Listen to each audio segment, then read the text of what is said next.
Hey everybody, this is Pete with Old City Press and Letterpressinc.com. Today I wanted to talk to you about polymer wood font. So it's not really wood, it's just wood type or wood font type that we create into polymer. And I want to show you some examples of what we've done and how it works, and then I'll take some pictures to show you how it looks. We find that there's a lot of printers that come to us that want wood font. You know, we ourselves have a lot of wood font, but the biggest challenge with it is that it is expensive.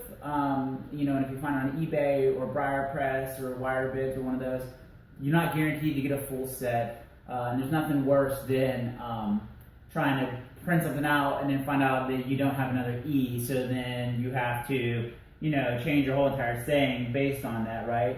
Or if you do a workshop, it's the same thing where you're hosting a workshop, but you're missing letters, and people are like, oh, why don't you have them all? And you're like, because somebody on eBay bought them for $5 a piece, which makes a set, you know, $1,000 or less or more. But so what we started doing in lieu of that is we started creating our own wood font type out of polymer, right? And so what this allows us to use any kind of open source font.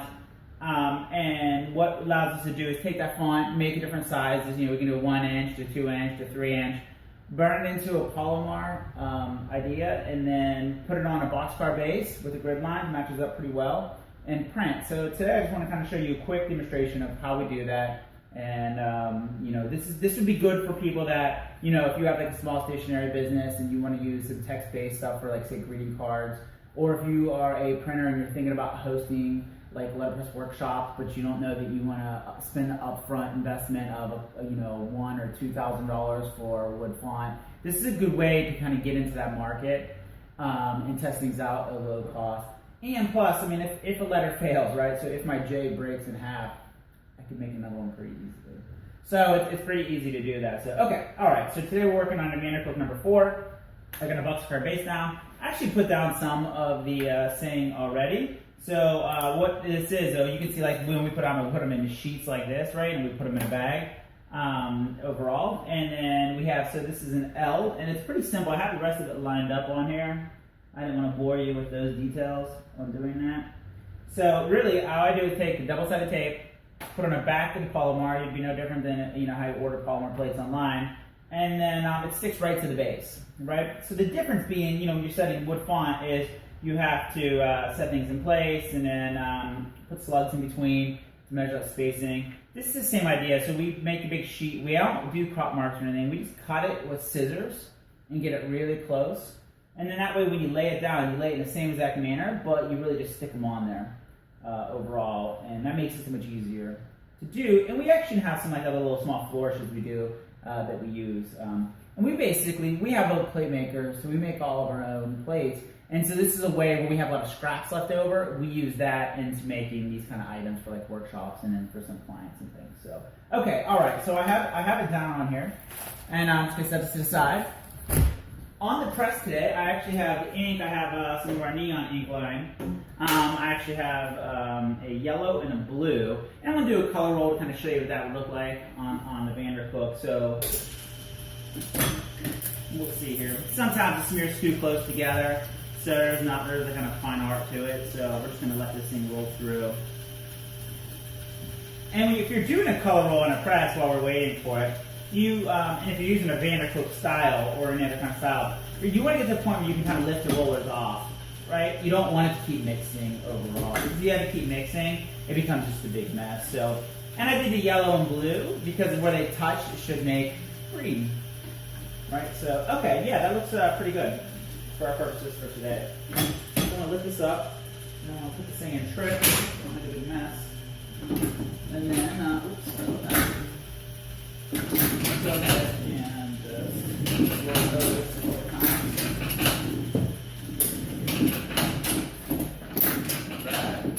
So what we're doing here is keep on there. Alright, so yeah, we kind of look at it all, make sure I spelled everything correctly, which, you know, is another thing with what font is used. If you're not paying attention, that will happen. All right, so put it in print. Let me show you guys what this looks like. So you can see on here, you know, the color roll is one thing, but like you can see it's love whiskey, right? Who doesn't, right? So, but the font type itself, I want to show you 2 different kinds, right? Which we make, which is, you know, just free fonts online, free open source ones.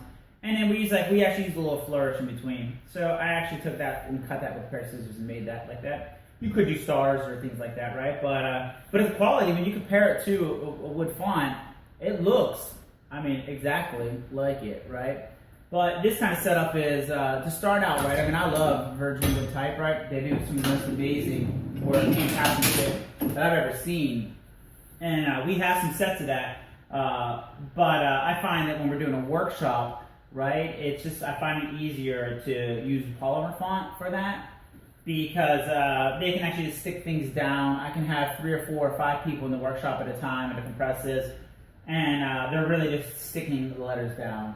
And it's so much easier to fix, right? If they misspell something, if they have a letter backwards, if they have something too crooked, it's super easy just to rip it off and put it back down. So it allows them a lot of creativity. And then for our poster workshops, right, allows them, or even our greeting card workshops we do this for too, we just have smaller font. It allows them to do multiple posters in one day, right? So over the 3-hour time frame of our workshop, if we're using wood font, they can do like 1 poster, right? If you're just spending all this grueling effort putting this together. Not grueling, fun effort putting this together. But with polymer font, we allow them to kind of put the font down, take it off, make a couple different sayings, add some flourishes, really kind of play around with the idea of it, and they come out with 4 or 5 different prints overall. So if you're looking for an easy way to, think of a greeting card, right? So if you want to make a greeting card, you can get smaller font, and you can put that on there, and it'd be a text-based one, but it would work awesome, which is sometimes in the letterpress world is the best idea. So if you want to do that, if you want to do like a poster idea, if you want to make a bunch of posters for like your stationery line, or just from friends or family, things like that, that's another option. Or if you wanted to get into the letterpress workshop, right? And if you want to do that, or if you have it now and you're looking to expand it, right? So you say you have like 2 or 3 sets of font, and you want to grow that line. This is an easy way to do that. So just want to send this video over to you. We actually occasionally sell this on our site, so we do have some of these font signs. We have limited quantities on there, but you can always check that out if you like, or let us know if you have any questions. So, okay, perfect. Also the neon ink, we have that too. Thank you so much. Have a great day.